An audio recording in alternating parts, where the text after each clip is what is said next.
Hello, good afternoon, everyone. It's great to see you. Brad Macbeth here, and it's a great day. We're into December now, heading toward Christmas. It's getting busy. I look there and it says that what we've got coming up, that's not correct. That's actually last week's, now that I think of it. So, what's coming up is we are going to be looking at the single most important measure of your financial health, and it's called net worth. And we're going to look at how to calculate it. We've got a tool you can use in order to calculate it. It's going to help you really set a baseline and then track how well you're doing financially. And it's pretty simple to use. So stay tuned. We're going to get into that. We want to thank our sponsor, the Simple Plan community. Join us there on Facebook. That's at facebook.com/groups/Simple Plan Community. And you can journey with like-minded folks who are looking to do the same thing that you are, which is to plan, protect, and progress. Take care of your finances and just really be on top of things, whether that's getting your monthly, daily, weekly cash flow in order, getting rid of debt, saving up for big purchases such as houses, or saving up for things like your retirement or kids' education, all those good things. So the Simple Plan community, you can get in there, you can ask questions, you can share your experiences. We all just walk together, helping and supporting one another in building that financial future and financial security that we're looking for. And so we are going to get going here. And what I'm going to do is I'm going to share with you this particular tool, your net worth. Let me say a bit first about why it's the measurement of your financial health. Because we as humans, we tend to be much more focused on cash and the things that are going on every single day. And net worth is kind of like taking your blood pressure, getting your vital signs, your blood pressure, your heart rate, your weight, those kinds of things. But it's all rolled up into one. And so the things that we normally focus on are things like, how much money am I making? And so if we get a raise, we're doing better. If we bought a house, we're feeling good, all sorts of things like that. But what we don't know, what we often can't see, is that are we advancing or are we retreating? Are we stumbling? Are we falling apart? Are we making great strides? And we can't always tell that. And it's important to be able to see that for two reasons. One, to make sure that we're not kind of unknowingly falling behind and putting ourselves into jeopardy, because that's how a lot of people end up in great difficulty with debt and that kind of thing. We think, let me give you a simple example. We think because we can make the payment on something that it's actually a good financial decision. And that's how a lot of people make decisions these days. And you'll notice on things like car payments, whereas we used to always hear about what the monthly payment was, now it's more like the bi-weekly payment or the weekly payment, because the numbers have gotten much bigger, and so in order to keep it palatable, it gets expressed differently, so we'll still go out and make those decisions. And a lot of times those are not well-informed decisions. We don't see, it's hard to see what is the actual financial impact of, for example, buying a new car and taking on a significant monthly payment. Is that really helping me? Well, listen, I can afford the monthly payment, and I have this nice new car, and this car is worth, tens of thousands of dollars. But that's not really measuring the health of that choice, right? So net worth is the more accurate way to take the measure of those types of things. And so with net worth, we can measure, where am I at today? Where am I going to be a year from now, 5 years from now, 25 years from now? Whereas when we focus on our income and our cash flow, that is what we're able to spend every month, we can think we're doing well when we're not, or we can feel like we're not doing very well. because maybe we're struggling, but we're actually having a good impact on our net worth. So even though we may be going through some potential struggles that need some kind of fix, sometimes it's reducing expenses, sometimes it's we need more income or whatever, but overall our financial health is good. So it's really good to know what our financial health is. So let's just dive right in and we'll take a look at our net worth calculator. There we go. Okay, so we're looking at what our net worth is, and you can find this calculator at this address at http://bit.ly/SP net worth. That's bit.ly/net worth. Okay, so let's dig into the calculator here. So here's what we see with the calculator. We've got just a bunch of different financial benchmarks. Let's zoom in on that a bit. That help us to measure what we're doing. And most simply stated, our net worth is just what we own less what we owe. That's our net worth.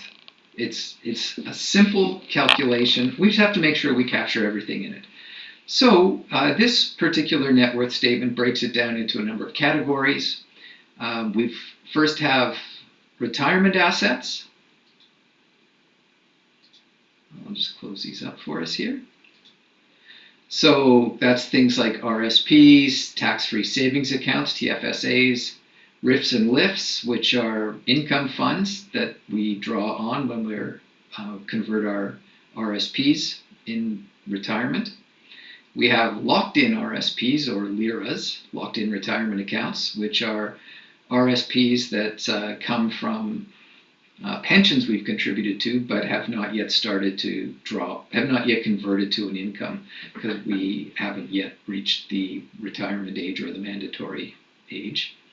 And then we could also have a pension plan that has an asset or a value to it. So let's say, for example, we've got $120,000 in RSPs, another 10. Well, let's say we're maxing these out. So let's say we've had it contributed at the max, and it's actually grown some. We'll say there's 120,000 in our tax-free savings account. We don't have any RIFs or LIFs. Maybe we converted an old pension into a locked-in RSP some time ago, so it's got $23,000 in it. And if you had a pension plan, you could get a calculation of what the value of that is. You might not be able to do that easily, but you could get a value, or you could get someone to help you get a value. You'd be calculating what we would call the net present value of your pension plan. Then we have other assets. So these are what they call investment assets. The key thing to remember is these are not assets that are earmarked for retirement. Our first category is retirement-centered assets. So, maybe we've got about $4,500 in our checking account. And actually, let's amend that. Let's say we've got $4,500 in our checking account and $20,000 in an emergency fund savings account. So we've got $24,500. Maybe we don't have any GICs. Perhaps all our retirement assets or all our investments are in retirement assets, so maybe we don't have mutual funds, GICs, or stocks and bonds that are outside of our RSPs, tax-free savings account, and the like. So I'll just leave those at zero. Real estate, this would be not your home. So this is an investment real estate, so it could be, for example, a rental property you own. So maybe you've got that. Perhaps you've got some cash value in your life insurance if you've got a universal life or a whole life insurance plan. And then maybe you've got other things. Maybe you've got a business you own that has some value to it. those types of things. So then we get personal assets. So let's say we've got a personal residence worth $450,000. And maybe you've got a vacation property. You can include vehicles. Personally, I don't see vehicles really as part of your net worth. I suppose, it could be. And if you had some special vehicles, expensive vehicles that are going to have a good resale value, maybe you could include those. But otherwise, I would say, they're just a declining asset. They're eventually worth not much, and we're going to roll over whatever they are worth back into the purchase of a new vehicle. So, if you've got a Honda Civic, I wouldn't put that in there. But on the other hand, if you've got a 1975 Porsche 911, I might put that in there. Furnishings, again, you can calculate these kinds of things. I personally wouldn't bother. I don't think that's really that important. Jewelry, now if you've got jewelry that actually does have a significant value, you've got a lot of gold or diamonds or what have you, then absolutely you can include that. If you have collectible art or other types of collectibles, you could include that. And then maybe you've got something else. Maybe you've got, I don't know what. There could be other assets that are less common, but that you may own. So we've got our personal residence in there, which is really usually the main personal asset for most people. So next, we're going to look at liability. So we've totaled up under retirement assets, investment assets, and personal assets what we own. And you can see we've got a nice little chart there. Now, liabilities. So again, often people have a mortgage. So let's just say it's $270,000 right now. Again, if you had an investment property, maybe you have a mortgage on that. If you've got second mortgages or lines of credit attached to your house, you should include those in the mortgage on personal residence as well. Personal loans. This could include a couple of things. You might just have a loan for something, or you could have lines of credit that are unsecured, they're not attached to your house, or you could have car loans. That's a very common one. So let's say we've got a $24,000 car loan. It hasn't been, it started at $30,000 and $6,000 has been paid down. Credit cards, this would be any balance that you're not paying off monthly. And by the way, that's just a real cancer on your financial life. You should definitely not be carrying any credit card debt month to month. So hopefully we don't have that. Actually, I misspoke before. Unsecured lines of credit are their own separate line item. That's something that's very common. I find people have, in addition to ones attached to their house. That's $10,000, let's say. And some people have investment loans. That's less common than it used to be because experience has shown that it's a pretty high risk strategy, but not for everyone, in fact not for many people, but for some. So maybe you have some investment loans there. So you'll see now we have all our categories there. We've got our retirement assets, investment assets, our personal assets, and our liabilities.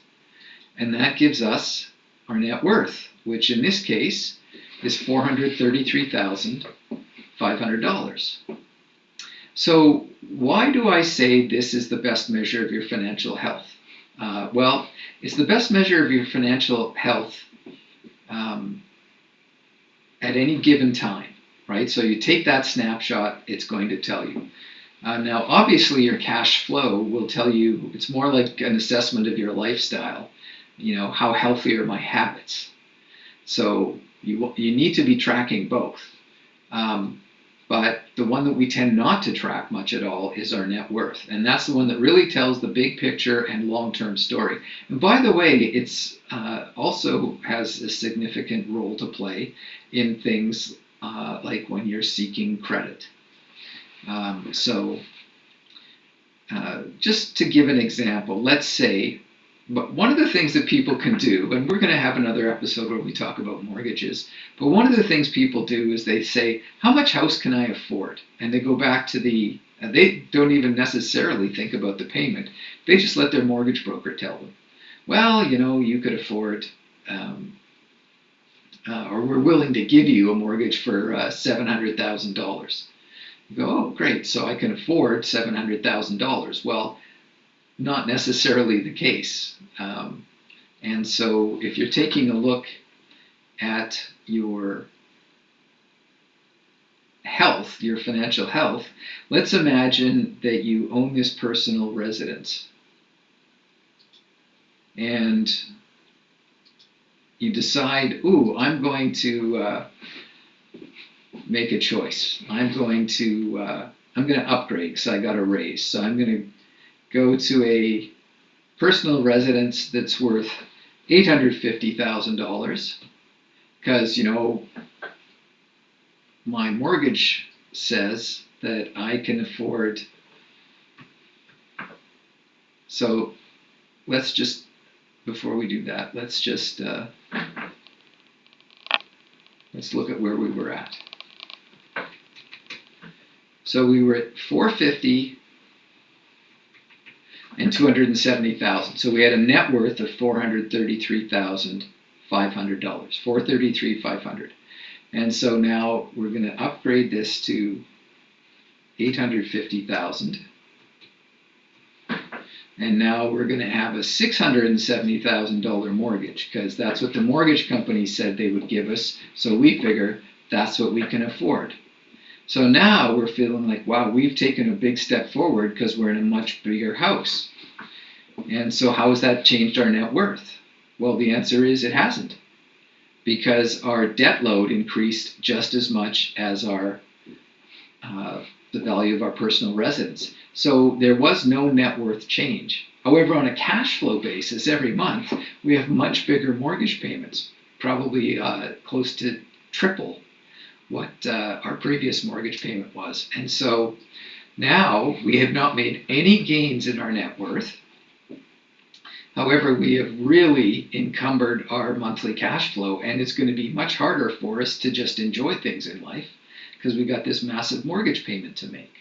So this is why you want to look at things from a more objective point of view than can I afford to make the payment? And then you're going to see, well, what if I made these mortgage payments for the next 5 years? What would happen? And you'd find out, well, I haven't made much of a dent. I haven't really increased my net worth that much. You might somewhat because your personal residence value would go up. But you can compare that to, well, what would my net worth go up if instead of increasing my mortgage payments that much, I had increased my investment contributions by that much? And you'd find your net worth would have changed differently. So net worth is the objective way to be able to compare year to year and also options one to another. And that's just not usually how people are measuring their financial thinking. But you want to be looking at, how am I doing today? How am I going to be doing 5 years from now? And there's an old saying that goes, if your outgo exceeds your income, your upkeep will be your downfall. Now, that's a big cash flow statement, but we can think we're doing well from a cash flow point of view, but if we were making $100,000 one year and spending $105,000, we're no better off. Well, we're living fancier, but we're really no better off if the next year we got a raise, we're making $200,000 a year, but we're spending $210,000. And that's our cash flow perspective, but we would be going backwards. It would be affecting our net worth every year by $10,000. We'd be going backwards $10,000 a year.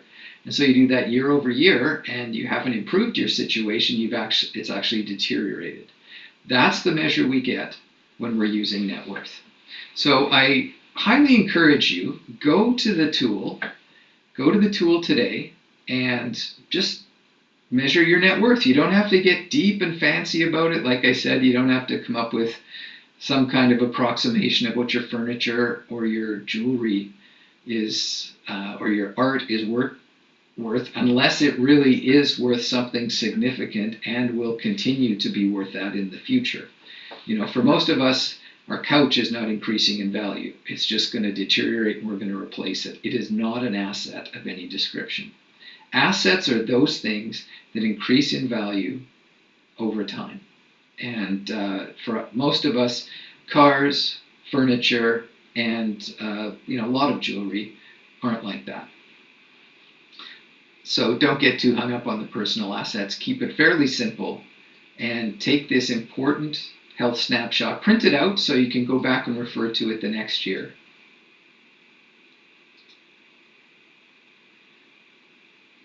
All right, so just a reminder,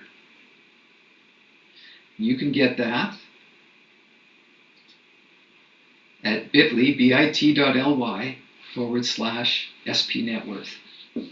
So bit.ly/SP-networth.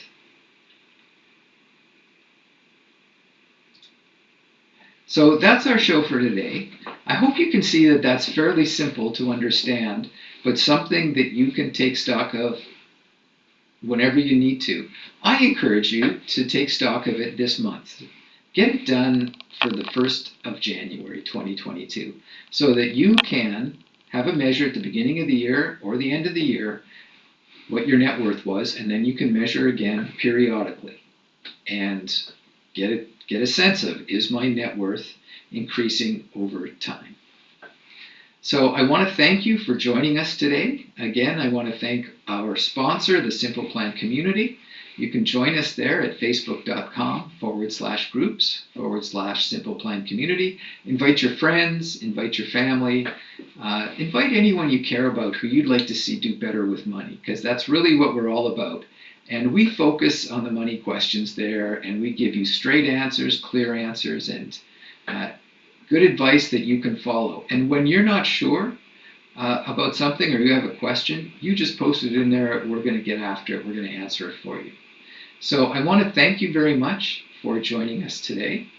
It's been great to be with you, and we look forward to being with you next week. We're hoping to have a special guest with us live next week, and we're going to talk about how to survive the holidays financially with a personal financial money coach.